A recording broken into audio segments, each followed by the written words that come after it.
She stood at the edge of the church steps, clutching a torn backpack.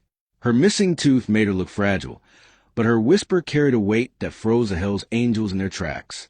He's watching from the church. Vince Reaper Callahan had seen a lot in his 20 years riding with the Brotherhood. Bar fights that turned bloody. Brothers who didn't make it home. Women running from men who'd promised to love them. But something about this moment, this woman, this whisper made every hair on his neck stand up. The Iron Brotherhood charity ride was supposed to start in 10 minutes. 50 bikes lined up at Riverside Community Church, chrome gleaming under September sun. Father Michael had just finished blessing the riders. Everyone was mounting up, ready for the 100-mile journey to raise money for the women's shelter. It was supposed to be simple. Prayers, photos, ride. But nothing about that day would be simple. She was maybe 30 years old. Blonde hair pulled back, so tight it looked painful. Oversized sunglasses hid most of her face, even though she stood in the shade. Her hands trembled as they gripped the worn straps of her backpack. When she'd whispered those words, when she stepped close enough for Reaper to see past the sunglasses, he'd noticed immediately the healing cut on her cheek, the way her lip caught on the gap where her front tooth used to be, the terror in her eyes that no sunglasses could hide. "Please," she whispered, her voice shaking. "I need help." He found me. She glanced over her shoulder toward the church. "My husband, he's watching from inside right now. I tried to hide here. Father Michael said I'd be safe, but David somehow tracked me down. He's in there. I saw his truck in the back lot." Her hands were shaking so badly she could barely hold her purse. "If I leave alone, he'll follow me. He'll kill me this time. I know he will." Reaper's jaw clenched. He'd seen this before. The missing tooth wasn't from a fall or accident. It was a message, a punishment. He signaled to Steele and Boxer without taking his eyes off her. Within seconds, four bikers surrounded the woman, not threateningly, but protectively.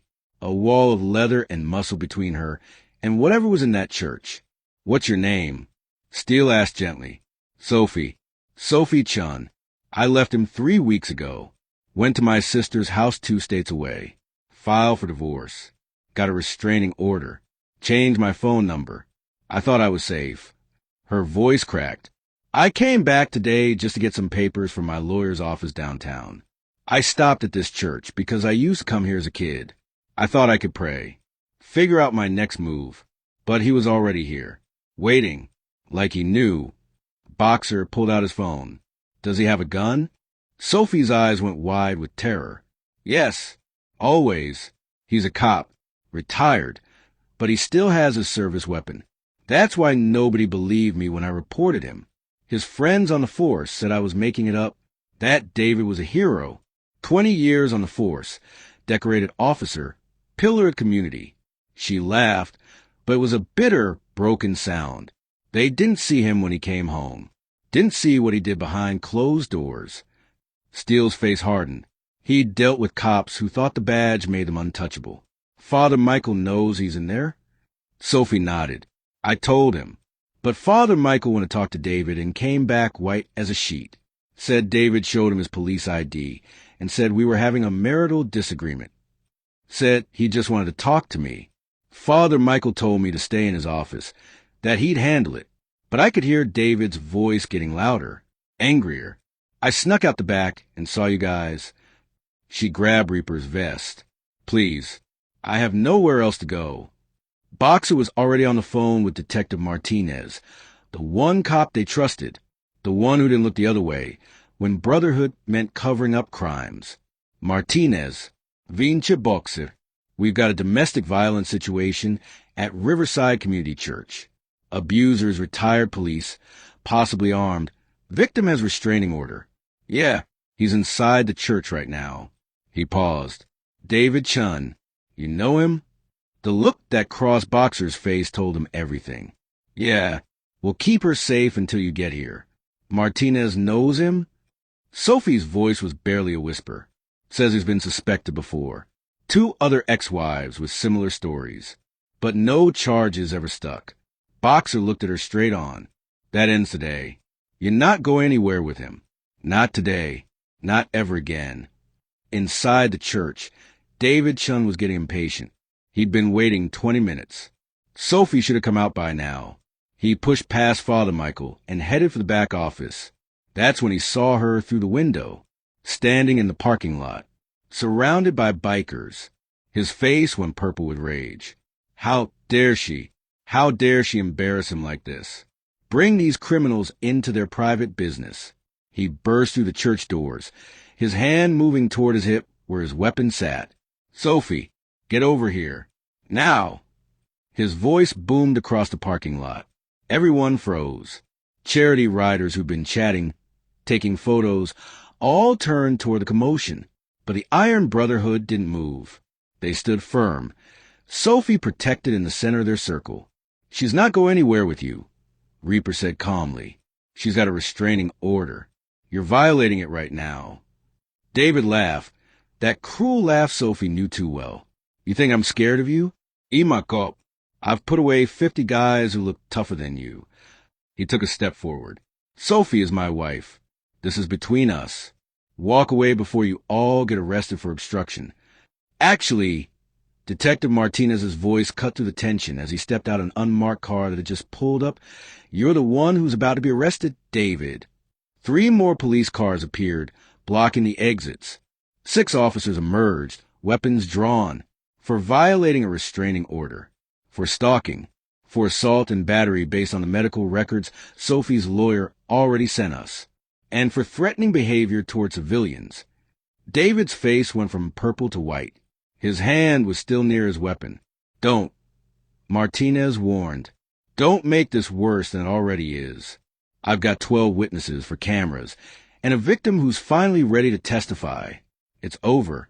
For a moment, David looked like he might draw anyway. But then Father Michael appeared in the church doorway, phone in hand. I recorded everything, the priest said, his voice shaking. Every word you said in my office. Every threat. I'm so sorry, Sophie. I should have called police immediately. I failed you. The weight of what Father Michael had heard, what he'd witnessed, what he'd almost enabled by hesitating, hit him all at once. His legs gave out, and he collapsed against the doorframe. 2 parishioners rushed to help him while police moved in on David. They disarmed him, cuffed him, read him his rights. He screamed the whole time. Threats. Promises of what he'd do when he got out. But his words had no power anymore. Not with 12 bikers, standing witness. Not with Martinez building an airtight case. Not with Sophie finally safe. When David was loaded into the police car, Sophie's legs gave out. Reaper caught her before she hit the ground. It's okay. You're safe now. He can't hurt you anymore. She sobbed into his leather vest, years of terror pouring out.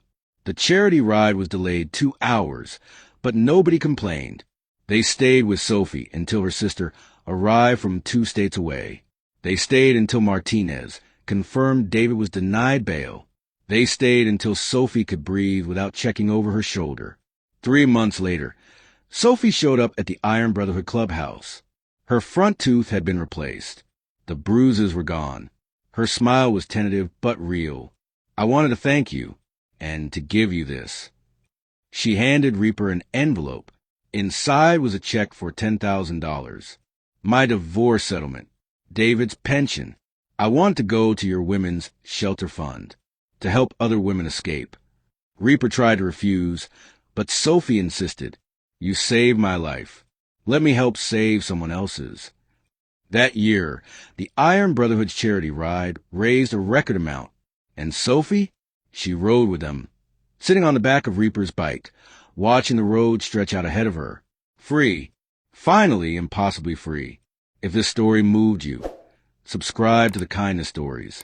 Share this with anyone who needs to know that escape is possible, that help exists, that you don't have to face your abuser alone. Comment below, know the signs. Believe survivors. Be the person who stands between danger and safety. Until next time, remember that real strength is protecting those who cannot protect themselves.